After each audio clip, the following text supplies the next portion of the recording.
Good afternoon and welcome to the St. Clair County EMA for our monthly briefing here. I'm joined today with County Board Chairman Mark Kern. Chairman, thanks for coming out today. Thanks for having me today.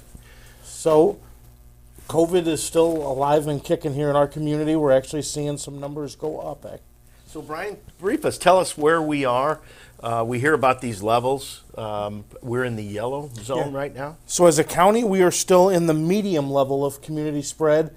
And really the reason we're holding on to that level and not moving higher is because we are seeing far less hospitalizations, far less impact on our hospital system than we did with previous strains of COVID. But we are still seeing upwards of 100 cases a day of new COVID-19 and definitely a large spread. The 7-day rate right now, we're at 241 cases per 200,000 with a case rate of between 10 and 14.9%. So I think we all know someone who has been infected with COVID now. And lately, it seems like in the past 3 or 4 weeks, more and more people are getting this. The good news is most of the people I know have been vaccinated and boosted. So really their symptoms are fairly mild and they're certainly not ending up in the hospital. So we really recommend get out there, get your vaccination if you haven't. It's never too late. If you haven't been boosted, please get that booster shot, and it's really important. absolutely. So that is the COVID update for today, but we're lucky to be joined by Rick Stubblefield today. We all remember Rick.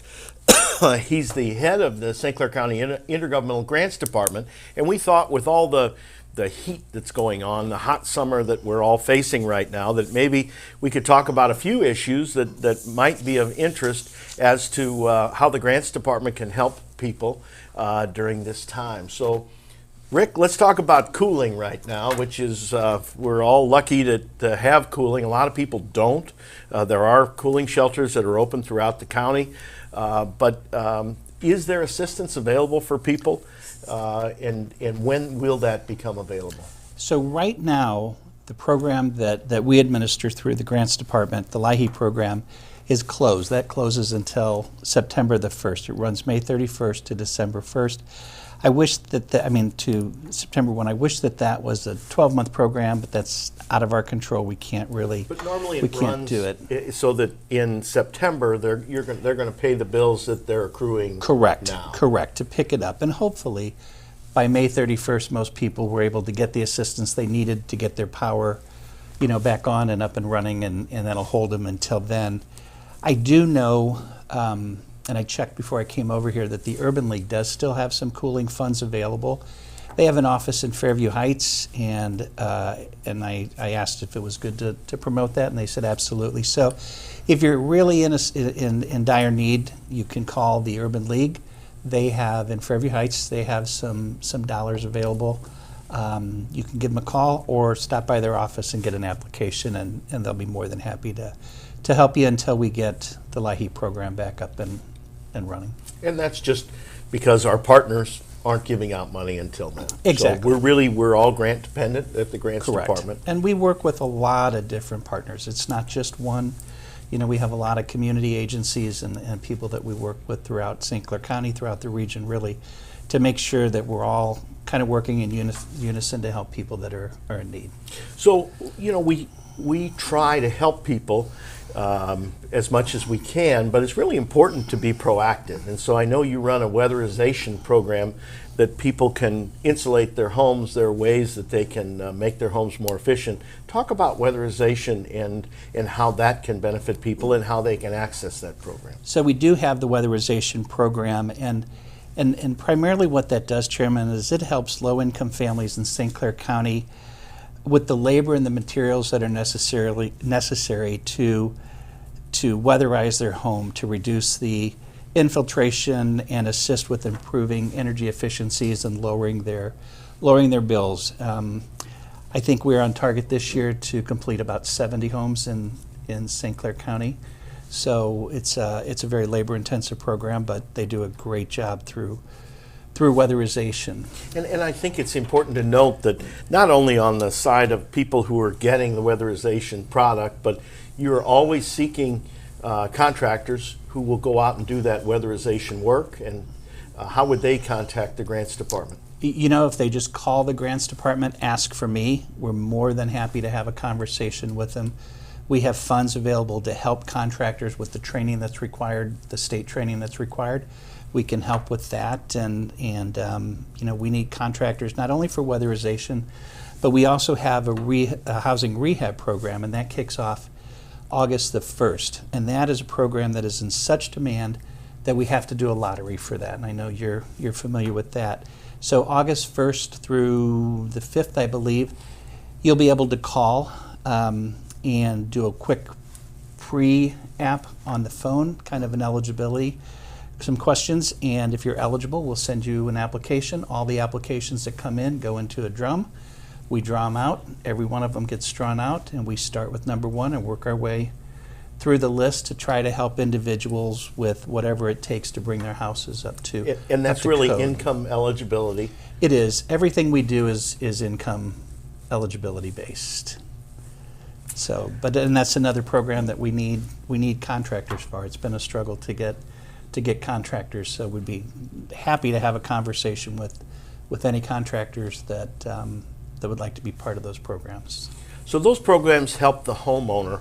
What about the homeless? What programs are available for the homeless during these tough times in this heat?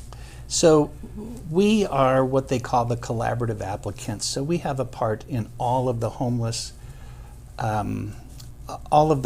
activities that go on throughout St. Clair County. It kind of runs through us as kind of the center of it. We work with a lot of nonprofits and different agencies that get funding through HUD and the state to provide services for the homeless. We have a coordinated entry system. Anybody that has experienced any kind of housing insecurities can call our number at 825-3330. That number is staffed 24 hours a day, and someone, if they can't tell you right then, will kind of do a little research on your particular situation and get back with you and try to refer you to one of the entities that can work the best with your particular situation. And those needs include job placement, job training. If people have been evicted, they can maybe get help with if they've been wrongfully evicted or need counseling as Right. to an eviction. Legal aid, emergency shelter, things like that. There's a Housing variety of assistance, things. Right. housing vouchers, all those things. So we're going to post that number so that you'll have that available. But if you are experiencing any of these problems, please call the grants department, and they'll work to try to hook you up with who you need to solve the particular problem that you have in your life. And I think Randy's going to post a couple of different flyers in the chat that will speak to the housing rehab that's going to kick off, and also an 8x10 that will list all of the programs that we administer through the grants department and the eligibility and the contact for that. So people will have some idea as to what we're doing. And as we wrap up today, one of your highly successful programs is your workforce training program. So in St. Clair County, we can help people who are unemployed or underemployed and pay for training for those people. Talk about your workforce program. You have thousands of people who really transition through the program every year. We do, and there are thousands and thousands of jobs out there. I think there were close to 6,000 jobs available region-wide. And primarily what we're trying to do is to ensure that area employers have a skilled and a ready workforce. And we want to work with those job seekers to offer them the training that they need. We want to work with employers to help them get the best trained people for them. A lot of times the best training comes from on-the-job training or an apprenticeship where the employer actually has the opportunity to train people to a specific job. We do an awful lot of apprenticeships now in the medical field, in advanced manufacturing, welding, pharmacy tech, landscaping. We have a drone apprenticeship where people can learn to fly drones, but it's a huge It's a huge market now, tool and die, and will help offset the costs of not only that classroom education, but on-the-job training, so employers aren't hamstrung by the amount of money that it costs to have an employee that's not really 100% productive. And what we want to do is make sure that they have the right people, and we want to help individuals move forward and get the jobs that they have, and have a career path and a career moving forward that'll offer them the sustainability that they need. We've been finding that because of COVID and a lot of people retiring early and getting out, now there's some opportunities for some different talent pools, if you will, individuals with disabilities and returning citizens, high school students. Employers are looking at that a little bit more, and we have funds available to help employers train and work with different populations to help individuals move forward. And as we build out Mid-America, we got Boeing building their major plant there. Aviation is a major career field. Talk about some training opportunities that are coming to be able to help people to work in that industry. Sure. Well, we're working with SWIC right now, and SWIC is going to they're building a new advanced manufacturing training facility on the campus of SWIC. The great part about that is SWIC has a Metro stop, and Metro is expanding out to the aerospace campus where Boeing will be. So you'll be able to have the opportunity to get to the training and to get out to where those jobs are, even if transportation has been an issue. But we're also working with District 201 and some of the other high school districts. As you're familiar, 201 is building a new career and vocational education center, and it's fantastic. It's amazing what they're doing out there. Boeing's been over to visit them a couple of times so that they know what Boeing's looking for, so that high school students that maybe don't want to go on to that four-year college can get involved with this in almost a pre-apprenticeship type of a situation and move forward then onto the training moving forward.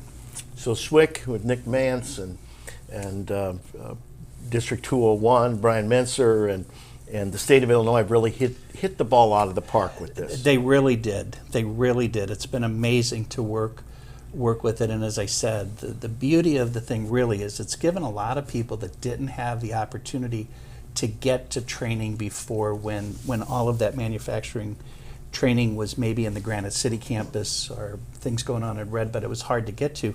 Now, because of Metro and because of the Metro expansion, you're going to have the opportunity to get from some of those areas that have been kind of ignored to training and then to move on. We are working with SWIC to see if we can get their child care center reopened.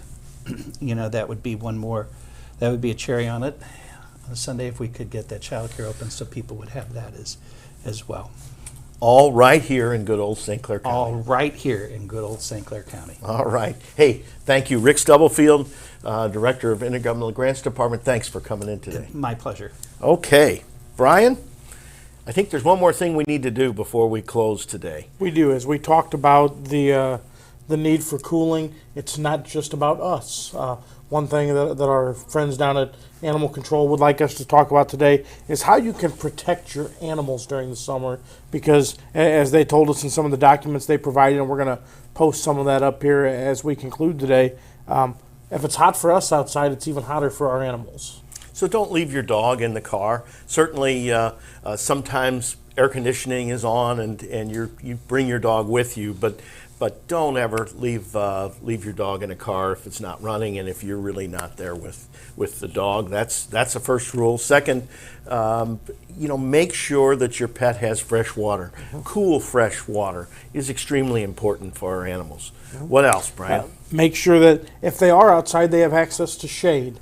Don't leave them outside in just a pure sun environment. Give them an opportunity to get out of that sun if need be. And they talk about taking walks and stuff during the cooler part of the days, because it's like us walking on an asphalt pavement with bare feet. That's what we're asking our animals to do. And our animals can't really tell us, hey, this is pretty hot. My paws are hurting. And just think about the temperature on asphalt, on concrete. if you're walking your animal on those surfaces, or really any surface, that heat builds up. So evening walks are really preferable because it's certainly cooler then. So make sure then that your pet has time to cool off and a way to cool off if you're going to be on a walk. Make sure you're always paying attention because during this heat it's extremely important and animals get overheated quickly. Absolutely, and last but not least, if at all possible, bring those pets inside. You know, some people do have outdoor pets, but this is a time of year that we really need to do everything possible to have those pets inside with us. Just think if we had to stay outside in this heat all day long, even if there is shade and even if there is cool water, it would really be tough. And so bring your pets inside. They're your friends. They are looking out for you, so you need to look out for them. Absolutely. So we thank you for joining us here each month. We're going to continue to bring you these monthly briefings to let you know what's going on in St. Clair County, how you can work with some of the programs that we have available, and the latest and greatest of everything that is happening. So until next month, thank you for joining us.